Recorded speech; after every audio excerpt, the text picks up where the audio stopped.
Good morning from Anaheim. I remember back, 25 years ago, my dad and I, production welding jobs. It's all about fixturing, so we're in the tail end of a job of about 700 pieces of welded assembly. These are just little bitty guys. Start with the round bar on the lathe. We take this stainless piece, put it on the mill, drill and countersink some holes. We'll weld them here.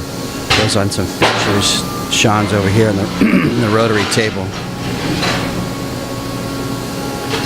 Anyways, this is about 160 pieces of a 700 piece order. Now here's the flat piece. There's a part tacked up, ready to go on the mill, on the weld fixture. So anyways, that's we're up to today at Pendarvis Manufacturing. Peace out.